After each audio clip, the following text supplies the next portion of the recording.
నెల్లూరులో ఉండే మామిడికాయలలో డిఫరెంట్ ప్లేసెస్లో వరకాయపూడి రోడ్డు కూడా ఒకటేనండి. వరకాయపూడిలో మామిడికాయలు మన చెట్టుకే ఇంచి మనకి తెంపిస్తారు. ఎవ్రీ ఇయర్ అయితే మేము ఇక్కడే తెచ్చుకుంటాం. చాలా వరకు ఈ మామిడికాయ అయితే అంటు మామిడికాయ మనకి ఏడైనా ట్రావెల్స్కి వెళ్ళినప్పుడు, గుళ్ళకి వెళ్ళినప్పుడు కోసి మనకు ఉప్పు కారం పెట్టిస్తారు చూడు, ఆ మామిడికాయ ఇది. ఎంత బాగున్నాయి చూడండి, మీకు చూపిద్దామని చెప్పి తెప్పించానులేండి. ఊరగాయ పెడదామని చెప్పి ఊరగాయ మామిడికాయ ముందుగానే మీకు చెప్తున్నా. నాకైతే వీటి పేర్లు అయితే తెలియదు, మళ్ళీ పేర్లు పెట్టలేదు, పేర్లు చెప్పలేదని మీరు మాత్రం ఏమి అనుకోబాకండి. నాకు చాలా వరకు పేర్లు తెలియదు. చూడండి రసాలు ఎలాగ కారుతూ ఉన్నాయో, అయితే చాలా లావుగా పుష్టిగా ఉన్నాయి. వీటిని వేరువేరుగా చేసేద్దామా. ఈ 3 రకాలు చూడండి, చాలా అంటే చాలా బాగున్నాయిలే. మామిడికాయలు ఎంత ఫ్రెష్గా ఉన్నాయో. మనము ఈ మధ్యకాలంలో పొడులు గిడులు వేసి పండించినవి తినటం వల్ల పోని హెల్త్ డిజీజు జెంట్స్ కన్నా లేడీస్కి ఎక్కువ వస్తాయి.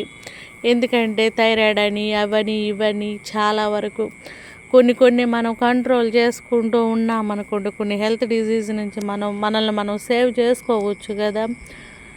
మార్నింగ్ ఎక్సర్సైజ్ చేయటము, అవి ఇవి తినే ఫుడ్డుల్లో కానీ మనం ఎంత ఒళ్ళు వంచి పని చేసినామనుకోండి అంత హెల్తీగా ఉంటాంగా.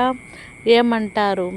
ఇవన్నీ అంటు మామిడికాయలండి. మనం వాడేది కొంచెమైనా మనం వాళ్ళకి వీళ్ళకి ఇవ్వటమే ఎక్కువ అనుకోండి. మీకు చూపిద్దామని చెప్పి కొన్ని మామిడికాయలు తెప్పించాలండి. ఈ అంటు మామిడికాయలు తిని చాలా ఇయర్స్ అవుతుంది. అందుకోసమే ఇవి పండినా కూడా చాలా అంటే చాలా టేస్టీగా ఉంటాయి. పల్లెల్లో పుట్టడం వల్ల ఏంటంటే వీటిలన్నిటిని మనం ఒక రౌండ్ వేసేసుకుని ఉంటాం కదా, చూసే ఏమంటారు, ఇప్పుడు కనిపించడం చాలా అరుదైపోతున్నాయిలే. కొన్ని మనకి జ్ఞాపకాలు ఒక్కటే మిగిలి ఉన్నాయని మనం అనుకోవచ్చు. ఆ జ్ఞాపకాలని ఎప్పుడు కూడా మనం మర్చిపోకూడదుగా. మన తర్వాత వచ్చే జనరేషను ఫోనులు చూసి గూగుల్ తల్లిని చూసి నేర్చుకోవటం తప్ప వేటిల్ని కూడా ఆస్వాదించి ఎరుగరు. నిజం చెప్పాలంటే ఇప్పుడు పిల్లకాయలు ఇవైతే ఊరగాయకి ఇంకోటి ఏంటంటే, నేను నిజం చెప్పాలంటే నాకు ఊరగాయ చేయటం రాదు.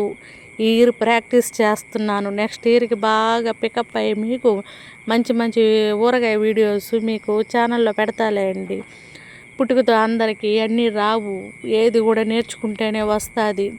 అబద్ధం చెప్పాల్సిన అవసరం ఏముంది? ఏమంటారు?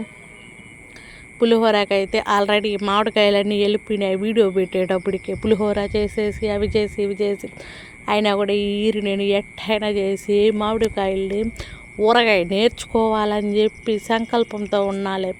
నెక్స్ట్ ఇయర్కి నా ట్రైల్ అన్నీ ఓకే అయిపోతే డిఫరెంట్ ప్లేసెస్ ఊరగాయలు చేసి మీకు వీడియోస్ పెడతా. మన తర్వాత జనరేషను మన వీడియోస్ చూడబడలే, వాళ్ళు నేర్చుకోబడలే. అలాంటప్పుడు మనం కష్టపడితే కొంచెం ఏమైంది? ఏమవ్వదుగా. ఇవైతే ఫ్రూట్స్ తెప్పించాను, ఒక 5 కేజీలు తెప్పించాలి. చాలా టేస్ట్గా ఉంటాయి, స్వీట్గా ఉంటాయి. నోట్లో అలా పెడితే ఇలా కరిగిపోయేటట్టు ఉంటాయిగా.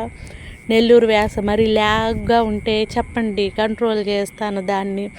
ఎందుకంటే మేము కొంచెం టౌన్లోనే ఉండటం వల్ల నెల్లూరు వేస కొంచెం టచ్ తక్కువ నాకు. ఎందుకు పెడుతున్నానంటే మా నెల్లూరు లాంగ్వేజ్ని మేము పబ్లిసిటీ చేయకపోతే ఎవరు చేస్తారండి చెప్పండి. అందుకోసమే కొంచెం ఎక్కువ లాగ్గా ఉంటే చెప్తే నేను కంట్రోల్ చేస్తా, దాన్ని కట్ చేస్తాం. వీడియో అయితే చాలా బాగుంటుంది. ఫ్రూట్స్ అయితే అదిరిపోయిల్లా. ఏమంటారు? మంచి వీడియోస్తో ఎప్పుడు మీ ముందర ఉండే మధుమతి నాయుడు. ఇంకా ఉంటానండి. ఏమన్నా మిస్టేక్స్ ఉంటే చెప్పండి, కంట్రోల్ చేసేద్దాం.